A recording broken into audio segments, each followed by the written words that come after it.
Wagah Jatin the Indian tiger. अमरा मोरबो जगत जगबे, हम देश को जगाने के लिए मरेंगे।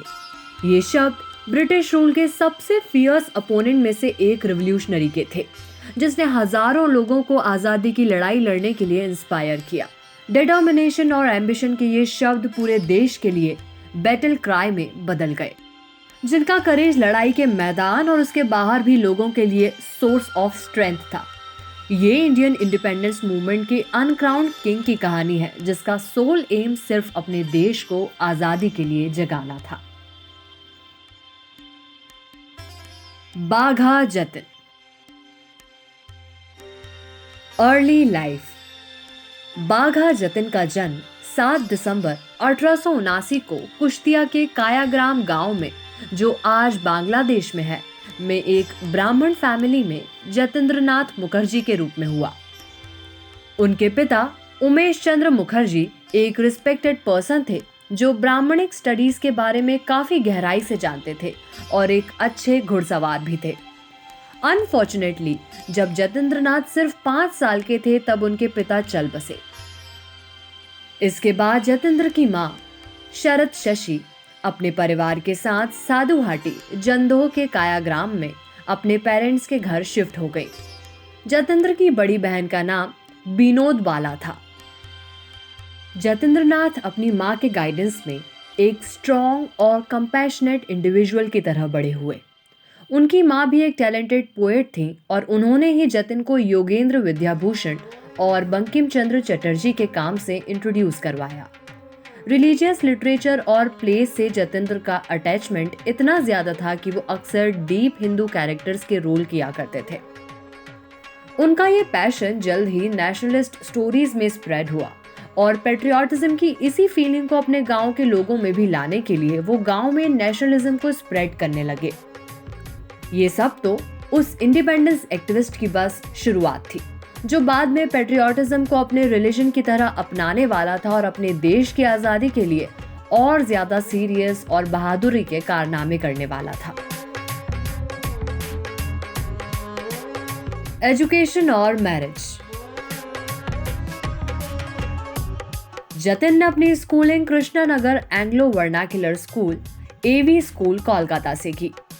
1895 में एंट्रेंस एग्जाम पास करने के बाद उन्होंने कलकत्ता सेंट्रल कॉलेज, वर्तमान में खुदीराम बोस कॉलेज में फाइन आर्ट में डिग्री हासिल करने के लिए एडमिशन लिया।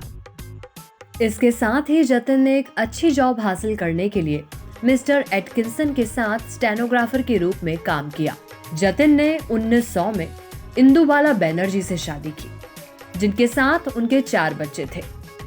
अनफॉर्चुनेटली उनके बड़े बेटे अतिंद्र की जन्म के 3 साल बाद ही मौत हो गई, जो उनके परिवार के लिए एक बड़ा शौक था। इस शौक से बाहर आने के लिए जतिन अपनी पत्नी और बहन के साथ तीर्थ यात्रा पर गए और हरिद्वार में श्री भोलानंद गिरी के दर्शन किए। 1906 में जतिन वापस अपने गांव कोया लौट आए और बाद में उनके 3 और बच्चे हुए, 2 बेटे तेजेंद्र और बीरेंद्र और आशालता नाम की एक बेटी। बाघा जतिन बनना। जतिंद्रनाथ मुखर्जी का बाघा जतिन बनना एक वेल डॉक्यूमेंटेड टेल की तरह है, जो इस फ्रीडम फाइटर के स्ट्रेंथ और करेज को बताती है। 1906 में अपने गांव लौटने के तुरंत बाद जतिन को अपने एरिया में एक बाघ की प्रेजेंस के बारे में पता चला। वो उसे ढूंढने के लिए पास के जंगल में निकल पड़े और आखिरकार जतिन का एक रॉयल बंगाल टाइगर के साथ सामना हुआ, जो सारी गड़बड़ी का कारण था।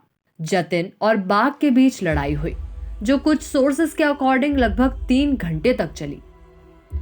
इस लड़ाई में सीवियरली घायल होने के बाद भी जतिन इस बाघ को अकेले ही एक छोटे डैगर से मारने में कैपेबल थे। जतिन का इलाज एक renowned surgeon doctor Suresh Prasad Sarbadhikari ने किया, जो जतिन की बहादुरी से इतने इम्प्रेस हुए कि उन्होंने इंग्लिश प्रेस में इस इंसिडेंट के बारे में एक आर्टिकल पब्लिश किया। जतिंद्रनाथ को बंगाल गवर्नमेंट से काफी शाबाशी मिली, जिसने उन्हें एक सिल्वर शील्ड दी, जिसमें उस बाघ को मारने के सीन को दिखाया गया था। उसी मोमेंट से उन्हें बाघा जतिन के रूप में पहचान मिली।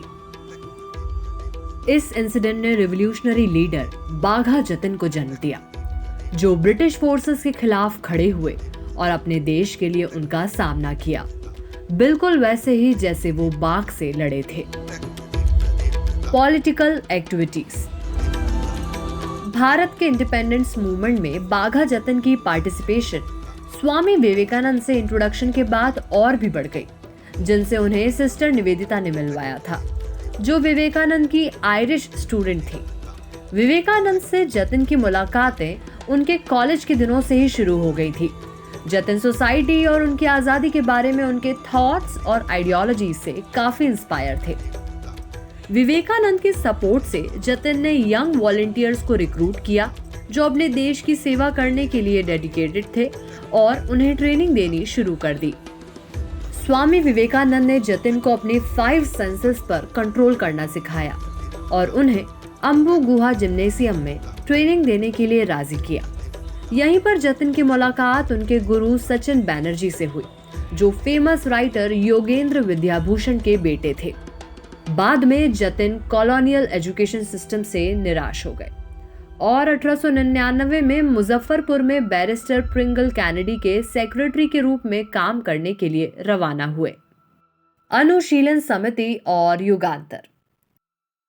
बाघा जतिन को अनुशीलन कमेटी में उनकी इन्वॉल्वमेंट के लिए सबसे ज्यादा जाना जाता है, जो 1900 में शुरू हुई और बाद में युगांतर पार्टी, एक सीक्रेट मिलिटेंट पॉलिटिकल ग्रुप जो इंडिया से ब्रिटिश प्रेजेंस को मिटाने के लिए रिवॉल्यूशनरी एक्टिविटी में लगा हुआ था। जतिन इस पार्टी के मेन लीडर थे। पार्टी का ओरिजिन जतिन की जाने माने पॉलिटिकल एक्टिविस्ट श्री अरबिंदो घोष से मुलाकात के बाद हुआ, जिन्होंने उनसे एक सीक्रेट सोसाइटी बनाने के लिए कहा, जो फ्रीडम फाइटर्स के लिए एक मीटिंग ग्राउंड के रूप में काम करेगा और जहां यंग वॉलंटियर्स को ट्रेनिंग भी दी जा सकेगी। इसी से रिवॉल्यूशनरी पार्टी युगांतर का जन्म हुआ, जो बरेंद्र घोष जैसे कई रिवॉल्यूशनरी लीडर्स के सपोर्ट से बना था। बाघा जतिन को इसके कमांडर इन चीफ बनाया गया। जतिन ने एक डिसेंट्रलाइज्ड ऑर्गेनाइजेशन बनाने पर फोकस किया, जो अपनी कुछ यूनिट्स के लॉस के बाद भी फंक्शन कर सकता था, जो बरेंद्र घोष की हाईली सेंट्रलाइज्ड ऑर्गेनाइजेशन से बिल्कुल अपोजिट था। यह तरीका बहुत हेल्पफुल साबित हुआ जब कई रिवॉल्यूशनरीज को अलीपुर कॉन्स्पिरेसी केस में 2 औरतों को गलती से मारने के लिए गिरफ्तार किया गया। इस मामले में जतिन भी एक्यूज्ड थे, लेकिन अपनी पार्टी के डिसेंट्रलाइज्ड स्ट्रक्चर के कारण वो भागने में कामयाब रहे। बरेंद्र घोष के डिपोर्टेशन के बाद जतिन पार्टी और इसकी एक्टिविटीज के लीडर बन गए। उनके गाइडेंस में पार्टी एक सक्सेसफुल ऑर्गेनाइजेशन के रूप में डेवलप हुआ, जिसकी प्रेजेंस इंडिया, यूरोप, अमेरिका और एशिया के दूसरे हिस्सों में भी थी। Howrah सिबपुर conspiracy case. 1910 के हावड़ा गैंग केस के नाम से भी जाना जाने वाले ये केस इंडियन इंडिपेंडेंस मूवमेंट का एक क्रिटिकल इवेंट था, जो अंग्रेजों को भारत से हटाने की कोशिश में लगे रिवॉल्यूशनरीज और उनकी एक्टिविटीज को लाइमलाइट में लेकर आया। अनुशीलन कमेटी की एक्टिविटीज की इन्वेस्टिगेशन कर रहे इंस्पेक्टर शमसूल आलम, जो बंगाल पुलिस में डिप्यूटी सुपरिंटेंडेंट और इंटेलिजेंस ऑफिसर थे, से ये केस सामने आया, जो अनुशीलन कमेटी और कई मर्डरर्स और डकैती के बीच लिंक खोजने की कोशिश कर रहे थे। लेकिन जब वो ऑर्गेनाइजेशन की एक्टिविटीज को अनकवर करने की तैयारी कर रहे थे, तो 24 जनवरी 1910 को बीरेन दत्ता गुप्ता ने उनका मर्डर कर दिया। बाद में उन्होंने जतिन को अपना लीडर बताया। इसके बाद 27 जनवरी 1910 को बाघा जतिन को कमेटी के 46 मेंबर्स के साथ अरेस्ट कर लिया गया। ये केस हावड़ा सिबपुर कॉन्स्पिरेसी केस के नाम से पॉपुलर हुआ। हालांकि जतिन के लिए कोई एविडेंस न होने की वजह से 1 साल बाद 1911 में उन्हें नरेंद्रनाथ भट्टाचार्य, M.N. रॉय के साथ रिलीज कर दिया गया। बालासोर की लड़ाई में मौत। जर्मन गवर्नमेंट के वादे के अनुसार जर्मन शिप्स हथियारों को लेकर आ रहे थे, जिनकी डिलीवरी ओडिशा कोस्ट के पास बालासोर में होने वाली थी। कम्युनिकेशन बनाए रखने के लिए यूनिवर्सल कही जाने वाली दुकान में एक एम्पोरियम का सेटअप किया गया। जतिन भी दूसरे रिवॉल्यूशनरीज के साथ वहां पहुंचे साथ में और उड़ीसा के मयूरभंज जिले के कपटीपाड़ा गांव में छुप गए। लेकिन ये इंफॉर्मेशन फॉरेन स्पाइज ने ब्रिटिश पुलिस को दे दी और उन्होंने इस शिपमेंट को इंडियन ईस्ट कोस्ट तक पहुंचने से रोक दिया और इस तरह जतिन का प्लान फेल हो गया। ब्रिटिश पुलिस ने इस प्लानिंग के मास्टरमाइंड का नाम बताने वाले लोगों को इनाम देने की घोषणा भी की। ये खबर सुनकर जतिन और उनके साथी छिपने की जगह छोड़कर 9 सितंबर 1915 को बालासोर के पास एक ट्रेंच में जा पहुंचे। ये जतिन का ब्रिटिश के खिलाफ लड़ाई का फाइनल बैटल ग्राउंड था। कई पुलिस ऑफिशियल्स और एक्टिविस्ट के फेस टू फेस आने पर दोनों के बीच एक गन फाइट हुई जो रिपोर्टेडली 75 मिनट्स तक चली। भले ही जतिन की तरफ से वेल इक्विप्ड ब्रिटिश फोर्सेस का बिना डरे सामना किया गया, लेकिन वो इस लड़ाई में बुरी तरह घायल हो गए।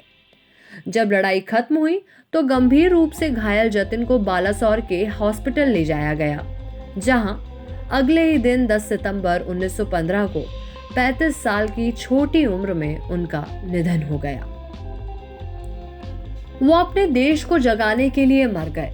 उनकी मौत ने पूरे देश को झकझोर कर रख दिया और वो अपनी लड़ाई लड़ने के लिए और उनके खिलाफ अपनी लड़ाई जारी रखने के लिए इंस्पायर हुए। लीगेसी। बाघा जतिन की रिस्पेक्ट सिर्फ उनके देश के लोग ही नहीं बल्कि फॉरेन ऑफिशियल्स भी करते थे। एक बार एक ब्रिटिश पुलिस ऑफिशियल चार्ल्स टैगॉर्ट ने कहा था कि अगर जतेंद्र नाथ एक अंग्रेज होते तो उनका स्टैचू ट्रैफल्गर स्क्वायर में नेल्सन के स्टैचू के पास बनाया गया होता।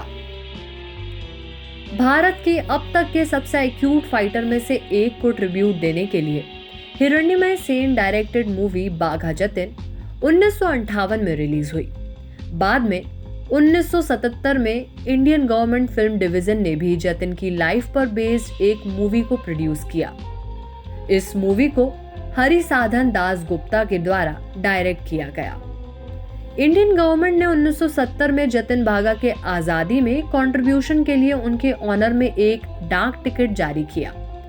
बालासोर में जहां जतिन ने अंग्रेजों के खिलाफ लड़ते हुए अपनी जान दी, वहां बरबती गर्ल्स हाई स्कूल में जतिन का स्टैचू लगाया गया। इसके अलावा कोलकाता में उनके नाम पर एक इलाके का नाम बाघा जतिन किया गया।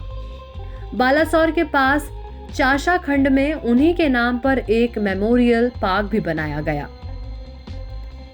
जतिन की लाइफ और स्ट्रगल को बताने वाली एक बायोग्राफी जिसका title Bagha Jatin life and times of Jatindra Nath Mukherjee है, पृथ्वींद्र मुखर्जी ने लिखी थी। इस बुक को 2013 में नेशनल बुक ट्रस्ट ने पब्लिश किया। निष्कर्ष, जतेंद्र नाथ मुखर्जी से बाघा जतिन बनने तक ये इंडिपेंडेंस एक्टिविस्ट इंडियन हिस्ट्री के सबसे डेडिकेटेड और इलस्ट्रियस फिगर्स में से एक है। अपनी लाइफ का बड़ा हिस्सा कॉन्स्पिरेसीज में और उनकी कॉम्प्लेक्सिटी में बिता चुके जतिन हमेशा इंडिया के कुछ डेयरिंग इंसिडेंट के विक्टोरियस मास्टरमाइंड बनकर उभरे। एक बच्चे की तरह जैसे बाघा जतिन ने अपने हर रोल को पूरे दिल से निभाया, वो अपने करेज, स्पिरिट और डिटर्मिनेशन की एक कहानी बुन रहे थे जो सालों बाद लोगों के दिलों में गूंजेगी और उन्हें अपने देश की विरासत को नई ऊंचाइयों पर ले जाने के लिए इंस्पायर करेगी।